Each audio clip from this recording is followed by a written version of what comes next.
Om Swastiastu. Perkenalkan, nama saya Egi Dewa Mahendra, NIM 201011243. Pada pertemuan kali ini, saya akan menjelaskan tentang latar belakang studi kasus dari jurnal yang berjudul Penerapan Data Mining dengan metode klasifikasi Naive Bayes untuk memprediksi kelulusan mahasiswa atau mahasiswi dalam mengikuti English Proficiency Test.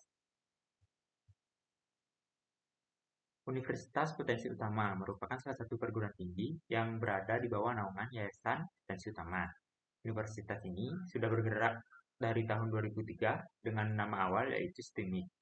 Universitas Potensi Utama memiliki 3 program studi di bidang komputer untuk Fakultas Teknik dan Ilmu Komputer, yaitu Teknik Informatika, Sistem Informasi, dan Manajemen. Selain bergerak di bidang komputer, Universitas Potensi Utama juga menekankan kompetensi berbahasa asing, terutama bahasa Inggris. Maka dari itu, mahasiswa atau mahasiswi tingkat akhir diwajibkan mengikuti English Proficiency Test yang digunakan untuk menguji kompetensi dari mahasiswa atau mahasiswi dalam berbahasa Inggris, baik secara lisan maupun tulisan. Untuk memprediksi kelulusan mahasiswa atau mahasiswi yang mengikuti English Proficiency Test, maka digunakan teknik data mining, yaitu metode klasifikasi Naive Bayes. Dengan metode itu, diharapkan mampu mengklasifikasikan kelulusan mahasiswa. Dalam penelitian ini, akan dilakukan mengidentifikasi terhadap lulus atau tidaknya mahasiswa atau mahasiswi saat mengikuti English Proficiency Test. Sekian dari saya, selanjutnya akan dijelaskan oleh teman saya. Terima kasih. Halo, perkenalkan nama saya Geden Riungku Madiano dengan NIM 201011231. Nah, di sini saya akan membahas tentang proyek UAS yang telah diberikan, yaitu di sini saya menjelaskan tentang rumusan masalah, tujuan, manfaat, dan juga metode yang digunakan. Nah, setelah teman saya tadi menjelaskan tentang bagian latar belakang, di sini saya dapat menyimpulkan rumusan masalahnya. Yang pertama, penelitian apa saja yang akan dilakukan untuk mengidentifikasi terhadap lulus tidaknya mahasiswa atau mahasiswi saat mengikuti English Proficiency Test. Yang kedua, bagaimana proses perhitungan menggunakan metode Naive Bayes.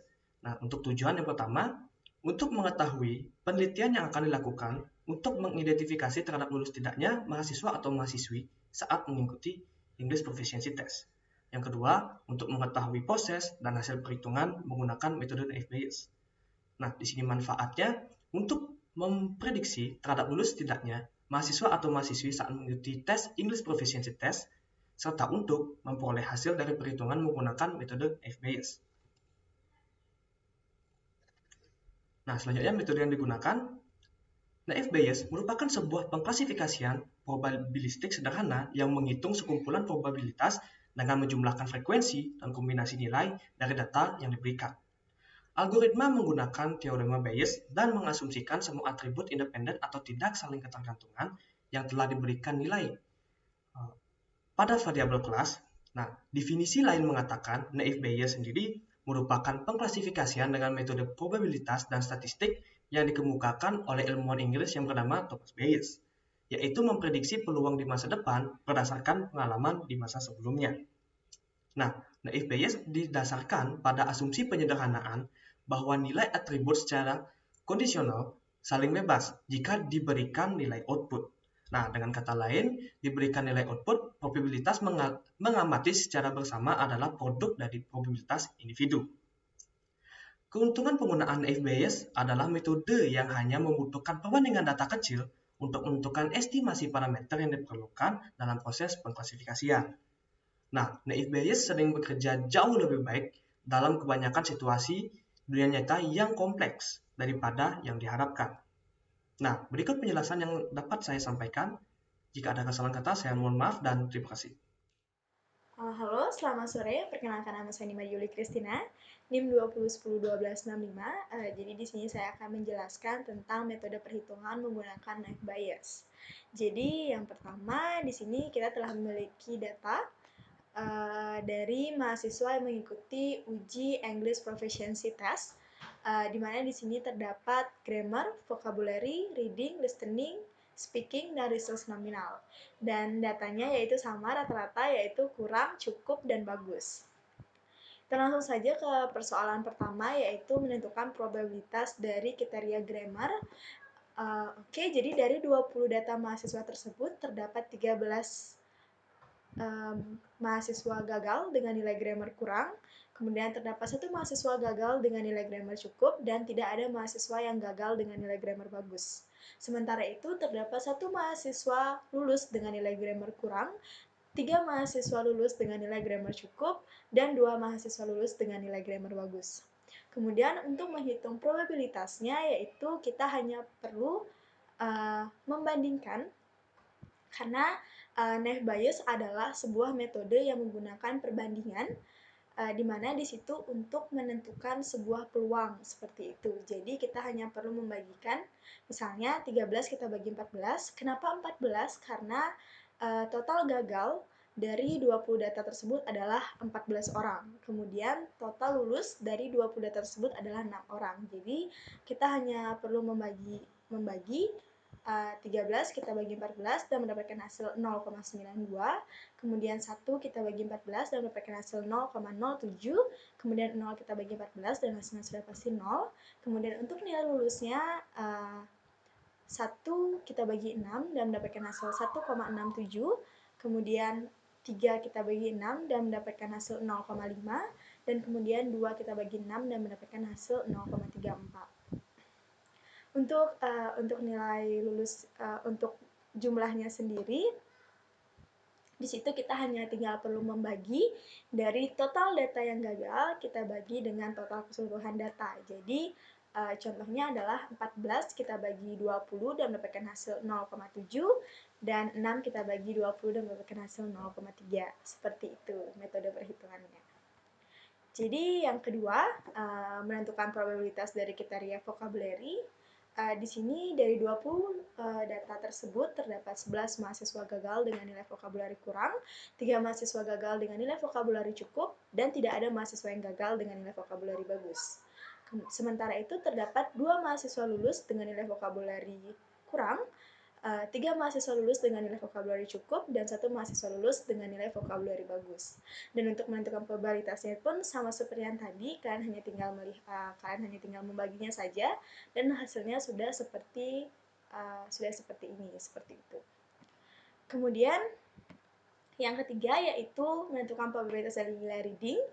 Oke, jadi dari 20 data tersebut terdapat 12 mahasiswa gagal dengan nilai reading yang kurang, kemudian 2 mahasiswa gagal dengan nilai reading yang cukup, dan tidak ada mahasiswa yang gagal dengan nilai reading yang bagus. Sementara itu terdapat tidak ada mahasiswa lulus dengan nilai reading yang kurang, 2 mahasiswa lulus dengan nilai reading yang cukup, dan 4 mahasiswa lulus dengan nilai reading yang bagus. Kemudian untuk menentukan probabilitasnya pun itu masih sama seperti yang tadi, hanya tinggal kita perlu membaginya saja, kemudian untuk totalnya kita perlu bagi dengan total data yang ada, seperti itu, dan mendapatkan hasil seperti ini. Kemudian untuk yang ketiga, untuk yang keempat maksudnya, di sini menentukan probabilitas dari listening.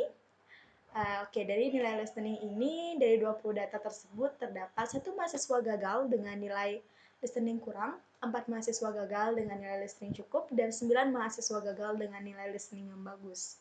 Sementara itu, tidak ada mahasiswa yang lulus dengan nilai listening kurang, 4 mahasiswa lulus dengan nilai listening cukup, dan 2 mahasiswa lulus dengan nilai listening bagus. Untuk menentukan probabilitasnya pun, itu masih sama seperti menentukan grammar yang tadi, dan kita akan mendapatkan hasil yang seperti ini. Kemudian yang terakhir yaitu menentukan probabilitas dari speaking, di mana untuk nilai speaking sendiri dari 20 data tersebut terdapat 1 mahasiswa gagal dengan nilai speaking kurang, 12 mahasiswa gagal dengan nilai speaking cukup, dan 1 mahasiswa gagal dengan nilai speaking yang bagus. Sementara itu tidak ada mahasiswa yang lulus dengan nilai speaking yang kurang, 4 mahasiswa lulus dengan nilai speaking yang cukup, dan 2 mahasiswa lulus dengan nilai speaking yang bagus. Dan untuk menentukan probabilitasnya pun itu masih sama seperti yang tadi, yaitu kita hanya tinggal perlu membagi saja dan mendapatkan hasil seperti ini, seperti itu. Kemudian kita perlu menghitung results-nya, yaitu seperti yang saya bilang tadi, untuk menghitung result sendiri, yaitu kita hanya tinggal perlu membagi dari total yang gagal, kita bagi dengan total data yang ada. Oke, dari perhitungan data menggunakan Naive Bayes, kita dapat mengetahui bahwa peluang gagal mengikuti uji English Proficiency Test ini adalah senilai 0,7. senilai 0,7, sementara untuk peluang lulusnya itu sebesar 0,3. Dari hasil tersebut kita mengetahui bahwa peluang gagal lebih besar dibandingkan peluang lulus. Mungkin hanya itu yang bisa saya jelaskan tentang metode naive Bayes. Kurang lebihnya saya mohon maaf dan saya ucapkan terima kasih. Dari pemaparan materi yang sudah disampaikan oleh teman-teman saya, sampai lagi tadi bagian kesimpulan. Universitas Potensi Utama merupakan salah satu perguruan tinggi yang berada di bawah naungan Yayasan Potensi Utama. Naive Bayes merupakan sebuah pengklasifikasian probabilistik sederhana yang menghitung sekumpulan probabilitas dengan menjumlahkan frekuensi dan kombinasi nilai dari data yang sudah diberikan. Keuntungan penggunaan Naive Bayes adalah metode yang hanya membutuhkan perbandingan data yang kecil untuk menentukan determinasi parameter yang diperlukan dalam proses pengklasifikasian. Naive Bayes sering bekerja jauh lebih baik dalam kebanyakan situasi dunia nyata yang kompleks daripada yang diharapkan. Adapun nilai probabilitas yang didapat yaitu yang pertama probabilitas kriteria grammar, yang kedua ada probabilitas kriteria vocabulary, yang ketiga ada probabilitas kriteria reading, yang keempat ada probabilitas listening, 5 ada probabilitas speaking, dan yang terakhir ada probabilitas kriteria result. Oke, sekian dari presentasi kami. Jika ada kesalahan kata atau kekurangan dari proyek ini, kami mohon maaf. Akhir kata saya ucapkan terima kasih dan sampai jumpa di video selanjutnya.